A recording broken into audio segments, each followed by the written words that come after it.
You know, it's not often a debut novel becomes a New York Times bestseller, and even rarer becomes a pop culture phenomenon and a hit Hollywood film. Now the Divergent series has spawned a new book about a fan favorite. Please welcome the author for a Divergent collection, Veronica Roth. Good morning. Good morning. So, Veronica, good morning. Let me just ask you, just off the top, can you believe the success you've had? I mean, would you have even, say, going back to high school, have even thought this was possible? No. That's the short answer. I mean, just to give you an image, when I wrote the rough draft of this book, I was like in rubber ducky pajamas in my parents' house. So I feel like the jump from jammies to like major motion picture is like a delusional jump that no one would make. So I certainly didn't make it. I just hoped that my writing would work out at some point. You know. There have got to be many inspirations for your series. So tell me about a few of them, because it's not just one inspiration, I understand, but many. Right. Well, the little piece of an idea that became Divergent really came from a psychology class. I was learning about exposure therapy, which is a method of treating anxiety and phobias in which someone is repeatedly exposed to what scares them until their brain habituates to it. And this is highly effective. And I've undergone it myself as like part of anxiety treatment, so I know how it works, and I wanted to see how it would work in a futuristic environment, you know, with these kind of simulated realities. So that's where the Dauntless faction, the brave faction, came from, and the rest of the world kind of blossomed from that. But my first introduction to dystopian fiction was The Giver by Lois Lowry, which is a beautiful book, a wonderful book.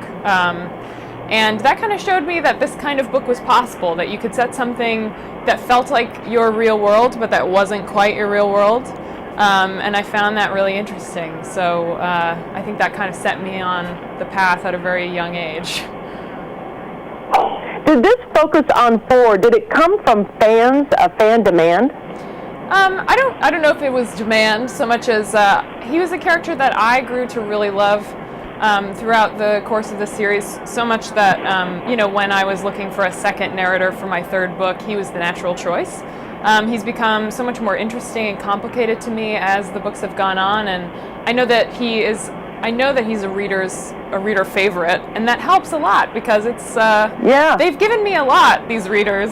I really appreciate their support and their enthusiasm, and so to write something that I knew they would enjoy was I don't know, it was a joy for me.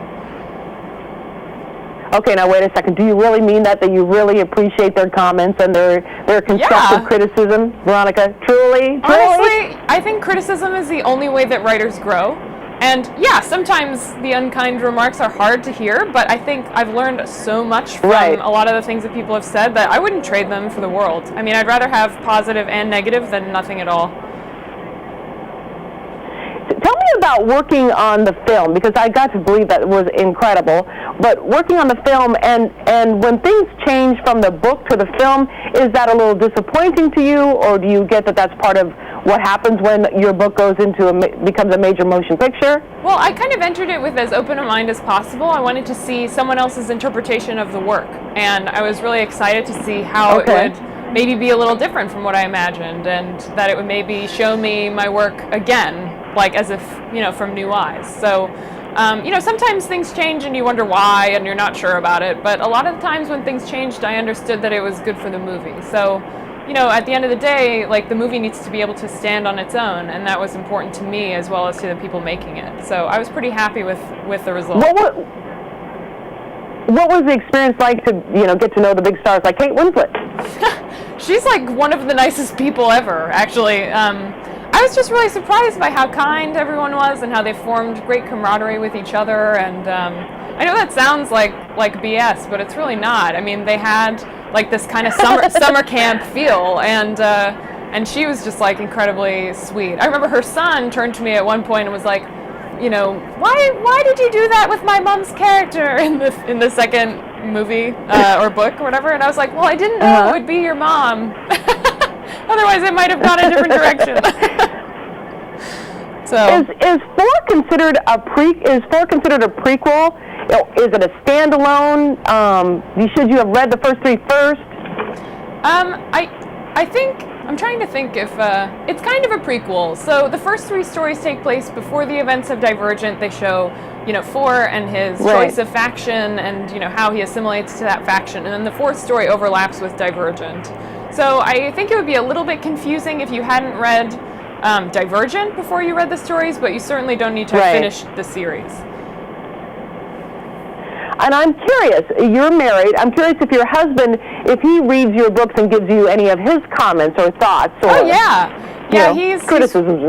He's one of my best readers, actually. He'll read like the earliest draft, the one I don't want to show anyone, because he's an incredibly kind and generous person, and so but he'll tell me, if something isn't working, or if I have a specific problem, we can brainstorm how to fix it. So he's incredibly helpful.